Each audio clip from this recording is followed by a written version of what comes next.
Good morning, all. So, the last class we discussed about the synapse, the properties of synapse, and about the neurotransmitters. Uh, Today, we are going to discuss about the remaining properties of the synapse. So, summation in the sense it's the addition. So, we know that from the presynaptic neuron, so the stimulus is that action potential which is generated in the presynaptic neuron, so transmitted to the postsynaptic neuron, and this produces a potential. So this produces a potential in the postsynaptic neuron, which is excitatory or inhibitory postsynaptic potential. So we know that this excitatory postsynaptic potential is a local response, so it can't produce an action potential.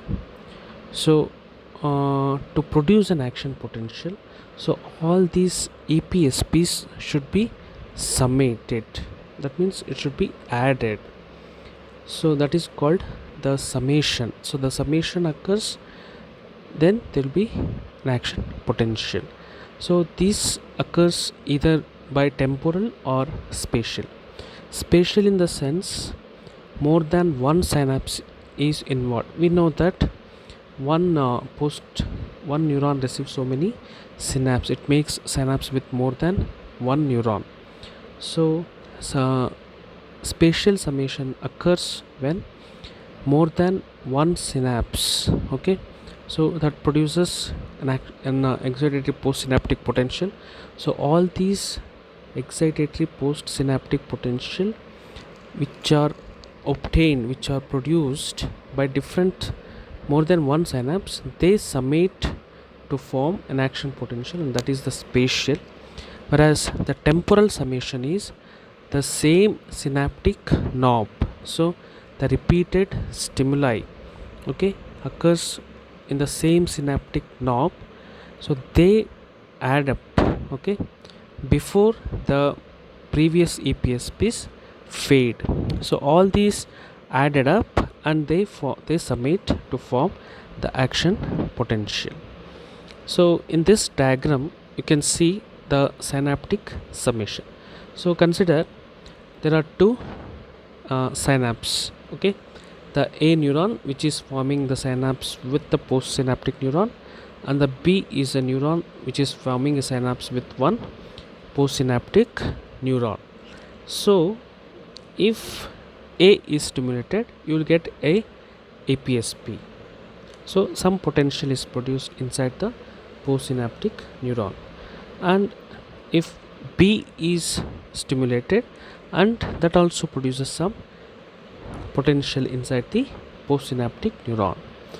So if there is repeated stimulus occurs in the B neuron itself, so that added up, so that potential added up, so that forms the temporal summation. So that added up of the potential from the same synaptic knob, we call it as the temporal summation.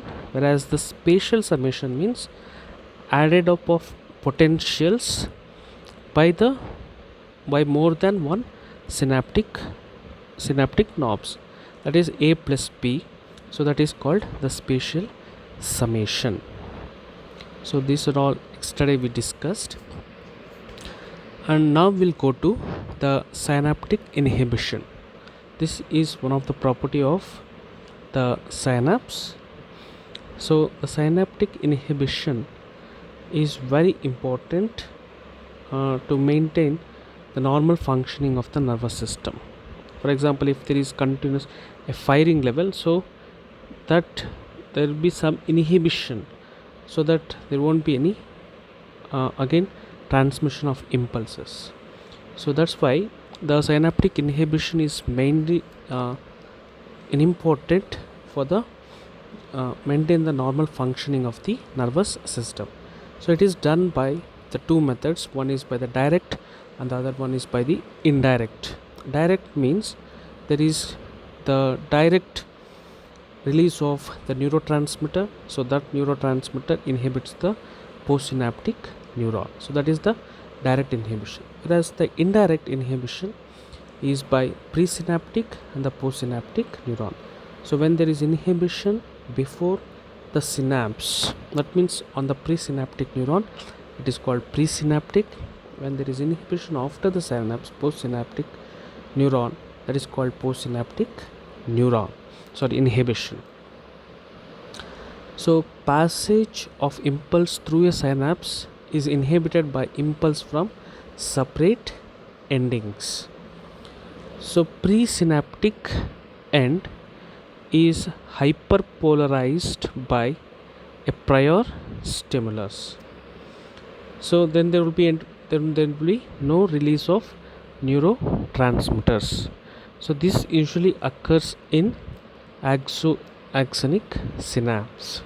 So this inhibits the presynaptic neuron. Whereas the postsynaptic inhibition, that means the inhibition on the postsynaptic neuron. So the passage of impulse through postsynaptic cell is inhibited. So the example for this is, one is the Renshaw cell inhibition and the other one is the Golgi bottle neurons. So we'll discuss about the Renshaw cell inhibition.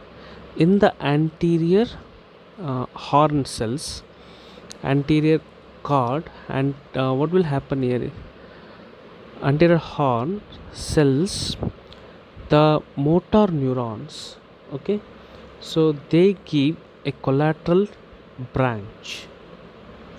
So this collateral branch makes the connection with the interneurons in the spinal cord called Renshaw cells. So when this motor neuron is excited, so this excites these interneurons, Renshaw cells.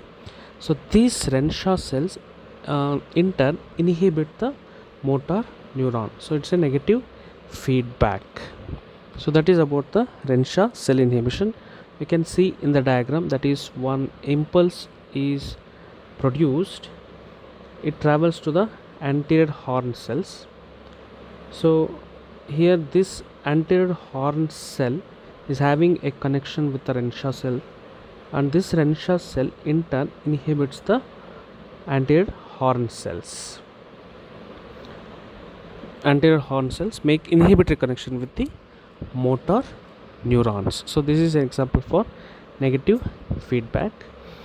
And Golgi bottle neurons, so these are the interneurons. For example, if there is a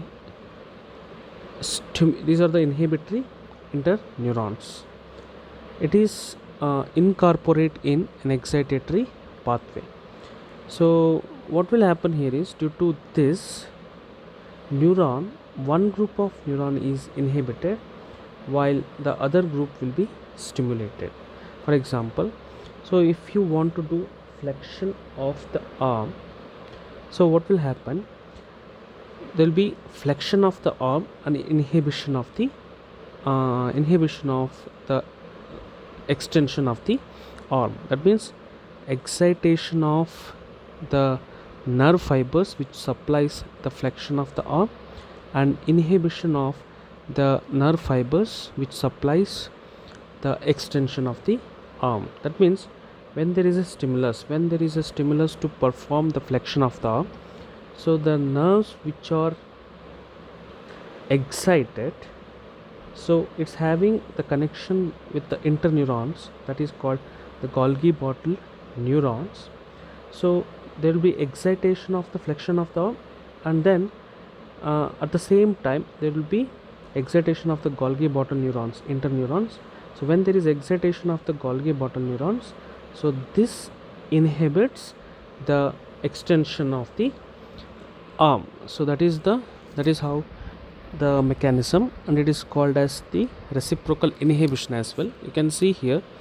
So when there is excitatory input, so below line tells that, for example, we'll take the below as the flexion of the arm and the above one is the extension of the arm. So the below line indicates that there is excitation of the arm. At the same time, there will be excitation of the Golgi bottle neurons. So that is the interneurons. So when there is excitation of the Golgi bottle neurons, that inhibit the extension of the arm, the nerve fibers which are responsible for the extension of the arm. So this is called reciprocal inhibition as well, and this is postsynaptic inhibition. And one more one more important property is occlusion. Okay, so that is in the diagram. So this will take it as an example. So in this diagram, A is having synapse with X and Y, B is having synapse with Y and Z. So Y, which is the nerve, postsynaptic neuron, having synapse with both A and B. So when A fires, what you see, X and Y are stimulated. When B fires, Y and Z are stimulated. So mathematically, if we take, so when A plus B is equal to XY plus YZ, but if A and B fire simultaneously, so what will happen? You see only XYZ, stimulation of only 3 nerve fibers. That means the postsynaptic neuron, which shares the synapse from two different presynaptic neurons. So what will happen if there is stimulation of the presynaptic neurons simultaneously? The outcome will be less compared to the presynaptic neurons which fires at different time. Okay, that means if A and B fires simultaneously, so the number of fibers the firing of the number of fibers will be less when compared to when it is stimulated separately. So that is called the occlusion. That is because of the overlapping of neurons, sharing of the neurons. So this decreased response during simultaneous firing of neurons is called occlusion. And you should know about the subliminal fringe. So this is opposite of the occlusion. So here this also will take this as an example. A is giving is forming synapse with X and Y, B is forming synapse with Y and Z, and C is having only synapse with Z. So when A and B fire, so Y fires due to summation, but Z will not fire, though its excitability will be increased, and also X also.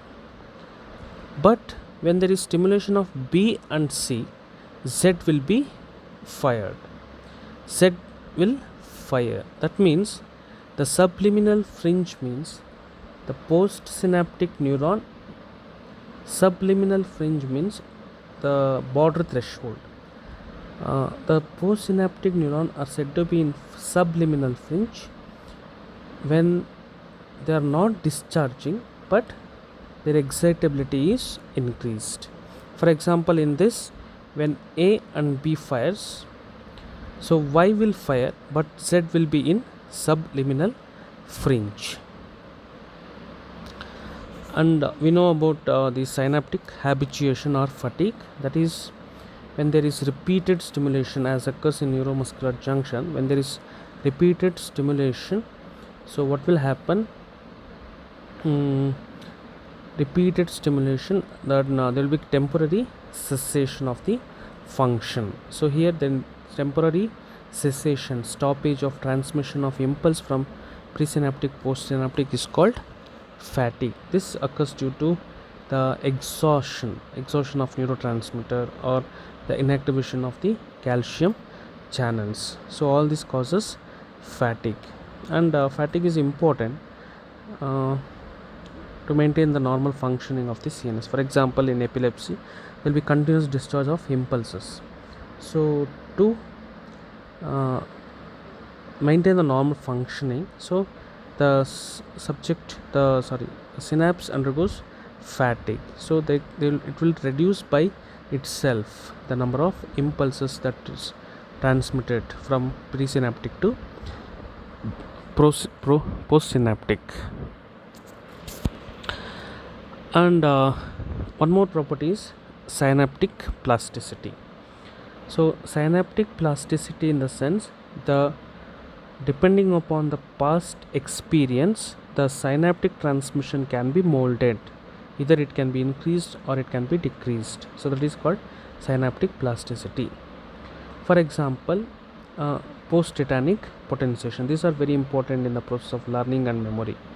Post-tetanic potentiation. For example, if you give one stimulus, so you will see some response.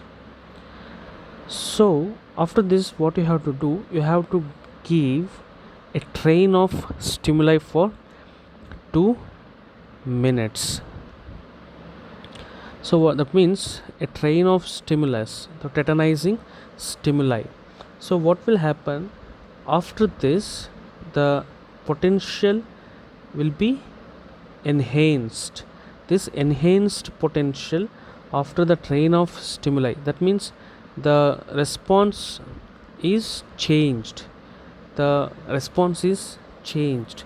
So that is because of the past experience. The enhancement of the increase in the potential for the same stimulus will be increased after a train of stimuli for 2 minutes. So that the synaptic plasticity is means the synaptic transmission can be molded, can be changed, increased or decreased depending upon the past experience. So that is called synaptic plasticity. So this is about the important properties of synapse, and thank you.